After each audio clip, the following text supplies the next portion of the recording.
Hello everyone, channel use பண்ணால் சேனலை மறக்காமல் சப்ஸ்கிரைப் பண்ணிக்கோங்க. இப்போ நம்ம பயிற்சி 3.4 இரண்டாவது வினா பார்க்கலாமா? அதில் என்ன கொடுத்துருக்காங்க, கீழ்கண்ட கோவைகளுக்கு விளக்கப்பட்ட மதிப்புகள் இருப்பின் அவற்றை காண்கன்னு சொல்லியிருக்காங்க.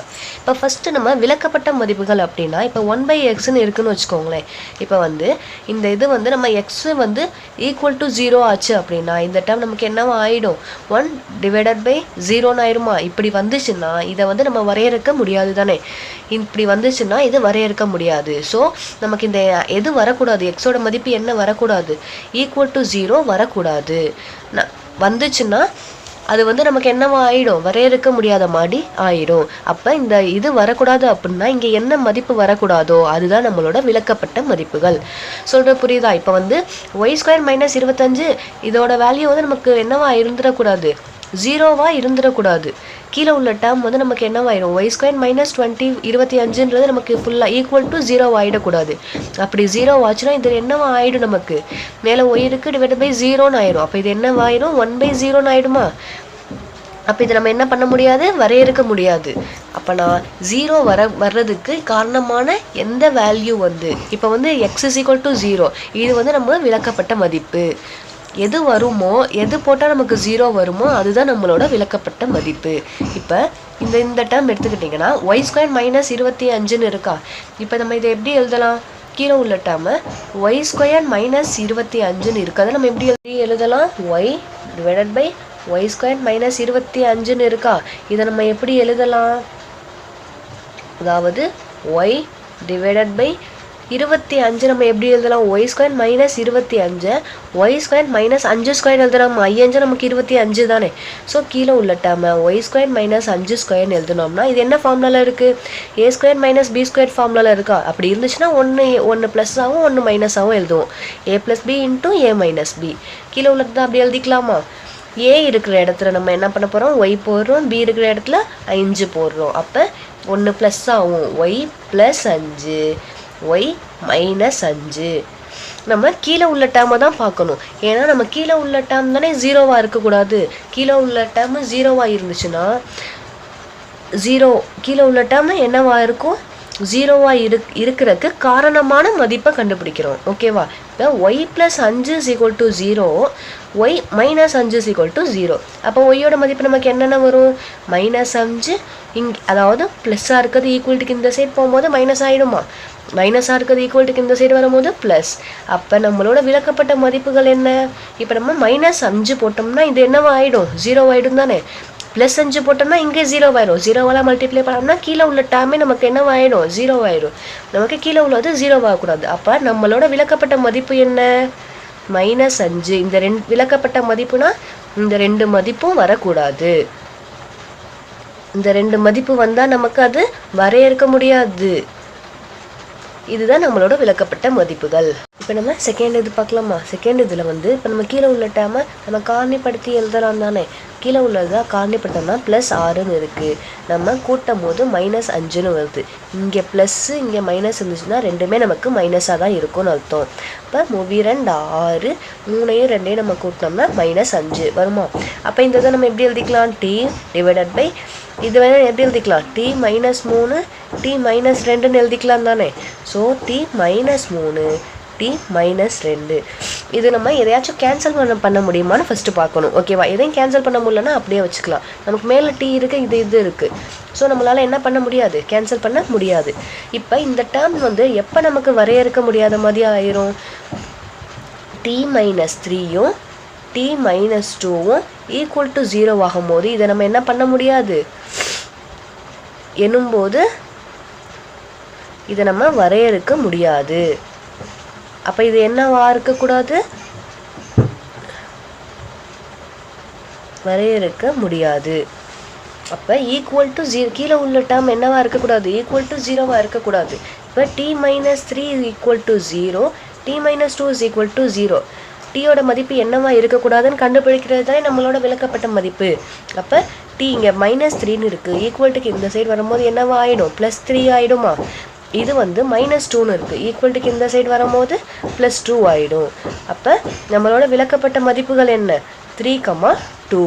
இந்த மதிப்பு வந்துச்சுன்னா நமக்கு என்னவா ஆகிடும், இதை வந்து நம்ம வரையறுக்க முடியாத மாதிரி ஆயிடும். அதனால தான் இந்த மதிப்பு வரக்கூடாதுன்னு சொல்கிறோம். விளக்கப்பட்ட மதிப்புகள் என்ன? 3,2. நெக்ஸ்ட் நம்ம மூன்றாவது வினா பார்க்கலாமா? மூன்றாவது வினாலையும் பார்த்தீங்கன்னா நம்ம மேலேயும் கீழேயும் ரெண்டுமே நம்ம சிம்பிளிஃபை பண்ணலாமா? அதாவது மேலேயும் காரணிப்படுத்தலாம், கீழேயும் காரணிப்படுத்தலாம் தானே. எதுக்காக காரணிப்படுத்துகிறோம்னா இந்த டேர்மை வந்து ஃபர்ஸ்ட் நம்ம சிம்பிளிஃபை பண்ணிவிட்டு அப்புறமேட்டு விளக்கப்பட்ட மதிப்புகள் கண்டுபிடிக்கலாம். ஓகேவா? இது வந்து 8ன்னு இருக்குது, ரெண்டுமே ப்ளஸ்ஸாக இருக்குது. ஸோ வந்து நமக்கு என்ன வரும்? ஆட் பண்ணாலும் ப்ளஸ் தான் வரும். அப்போ நமக்கு எல்லாமே ப்ளஸ் தான். அப்போ 4 4 2 8, 4 2 கூட்டம் நமக்கு என்ன வரும்? 6. அப்போ இது எப்படி எழுதிக்கலாம்? x+4 x+2ன்னு எழுதிக்கலாமா? மேலே உள்ள டேர்மை x+4 x+2ன்னு எழுதிக்கலாம். x+4 × x+2. எதுக்காக மேலே உள்ளதை நம்ம வந்து காரணிப்படுத்துகிறோம்? நமக்கு கீழே 2ன்னு இருக்குது. அப்போ நமக்கு ஏதாச்சும் கேன்சல் ஆகுன்றதுக்காக நம்ம வந்து மேலே உள்ளதை காரணிப்படுத்துகிறோம். இப்போ -2 நம்ம காரணிப்படுத்துகிறோம்னா இங்கே மைனஸ் இருக்குனாலே நமக்கு 1 ப்ளஸ் 1 மைனஸ் வந்துடும். இதே நம்ம கூட்டும் போது 1ன்னு வருதுன்னு வச்சுக்கோங்க. அப்போ நம்ம பெரிய நம்பரோட சைன் என்னவா இருக்கணும்? ப்ளஸ்ஸாக இருக்கணும். அப்போ 2 1 1, 2ல் 1 போச்சுன்னா நமக்கு +1 ஆகிடுமா? அப்போ இதை எப்படி எழுதிக்கலாம்? x+2 x-1ன்னு எழுதிக்கலாமா? இப்போ x+2 x+2 ரெண்டுலேயுமே காமனாக இருக்குது தானே. ஸோ x+4 வகுத்தல் x-1. இப்போ நம்ம இந்த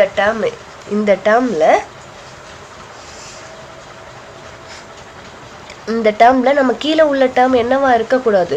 x-1 வந்து =0 என்னும்போது இந்த டேர்மை என்ன பண்ண முடியாது நம்மளால்? எனும்போது இந்த டேர்மை நம்ம வரையறுக்க முடியாது. நமக்கு என்னவா ஆச்சுன்னா வரையறுக்க முடியாது. இந்த டேர்ம் கீழே உள்ளது மேலே உள்ளது கிடையாது, கீழே உள்ளது. ஏன்னா நமக்கு 1/xன்னு வந்தால் நம்ம அதை தான் வரையறுக்க முடியாது. அப்போ கீழே உள்ளது x-1 = 0ன்னா வரையறுக்க முடியாது. அப்போ எக்ஸோட வேல்யூ என்னவா இருக்கக்கூடாது? எக்ஸோட வேல்யூ -1 இருக்குது. ஈக்குவல்ட்டுக்கு இந்த சைடு வரும்போது +1 இருக்கக்கூடாது. அப்போ நம்மளோட விளக்கப்பட்ட மதிப்பு என்ன? நம்மளோட விளக்கப்பட்ட மதிப்பு 1. ஏன்னா 1 போட்டோம்னா நமக்கு என்னவாயிடும்? 1 -1 0 ஆயிடும்ல. அப்போ எது வந்தால் நமக்கு 0 ஆகுமோ அதுதான் நம்மளோட விளக்கப்பட்ட மதிப்பு. நான்காவது வினா பார்க்கலாமா? அப்போ நான்காவது வினால x3 - 27ன்னு இருக்குது. 27 3 எழுதலாமா? 27 3 எழுதலாம் தானே. ஏன்னா 3 9 9 27 9 3 27. அப்போ நம்ம மேலே உள்ளதை எப்படி எழுதலாம்? x3 - 3 வகுத்தல் இந்த இதில் பார்த்தீங்கன்னா நமக்கு எக்ஸ் காமனாக இருக்குது தானே. எக்ஸை மட்டும் நம்ம வெளியே 3 இதுலையுமே நமக்கு எக்ஸ் இருக்குது. அப்போ 3 இதுலேயும் எக்ஸை மட்டும் எடுக்கிறோம், x⁻1 மட்டும் எடுக்கிறோம். இது x⁻3 இருக்குது. அப்போ நம்ம 1 தானே எடுத்துருக்கோம். 3ல் 1 போச்சு நமக்கு என்ன வரும்? 2 ப்ளஸ் x⁻2 இருக்குது. நம்ம ஒரு x⁻ எடுத்தோம். அப்போ x -6. எக்ஸை வெளியே எடுத்தாச்சு தானே.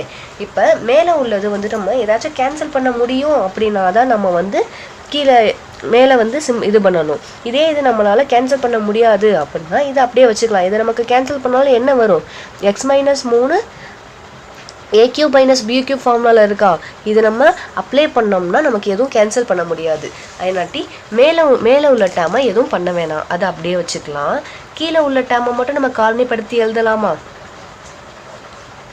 வகுத்தல் கீழே உள்ள டேர்மை -6ன்னு இருக்குது. இங்கே மைனஸ் வந்தாலே நம்ம 1 ப்ளஸ் 1 மைனஸ் தான் போடணும். 1 ப்ளஸ் 1 மைனஸ் தான் போடணும் இங்கே. ஆனால் ஆன்சர் என்ன வரணும்? நமக்கு +1 கிடைக்கணும். அப்போ பெரிய நம்பரோட சைன் என்னவா இருக்க போகுது? நமக்கு ப்ளஸ்ஸாக இருக்க போகுது.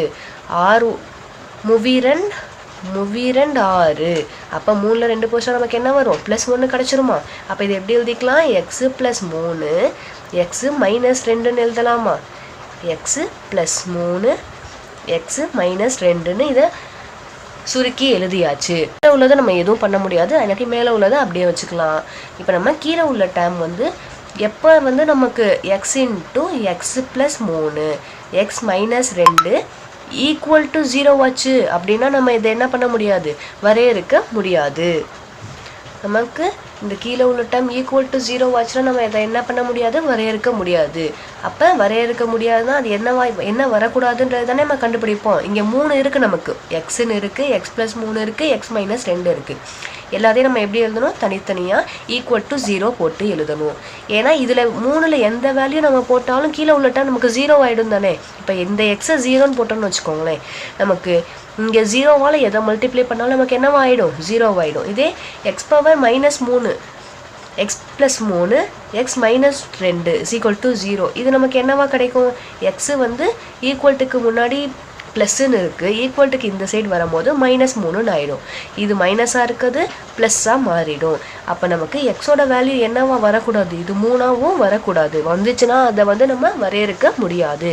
இப்போ -3ன்னு வந்துச்சுன்னு வச்சுக்கோங்களேன், இது வந்து 0 ஆயிருமா, கீழே 3மே மல்டிப்ளிகேஷனில் இருக்குது. அப்போ நமக்கு இது ஃபுல்லாகவே என்னவா ஆகிடும், 0வா ஆகிடும். இதே 2ன்னு வரக்கூடாது, இங்கே 2ன்னு வந்துச்சுன்னா என்னவாயிடும், இது 0 ஆகிடும். அப்போ நம்மளோட விளக்கப்பட்ட மதிப்புகள் என்ன, விளக்கப்பட்ட மதிப்புகள் நமக்கு 3 கிடச்சிருக்கு. இந்த 3ல் எது போட்டாலும் நம்மளோட கீழே உள்ளது என்னவா ஆகிடும், 0 ஆகிடும். 0 ஆச்சுன்னா அதை நம்ம என்ன பண்ண முடியாது, வரையறுக்க முடியாது. விளக்கப்பட்ட மதிப்பு என்ன, 0, -3, 2. சம்ஸில் ஏதாச்சும் டவுட் இருந்துச்சுன்னா கமெண்ட்டில் கேளுங்க. சேனலை மறக்காமல் சப்ஸ்கிரைப் பண்ணிக்கோங்க.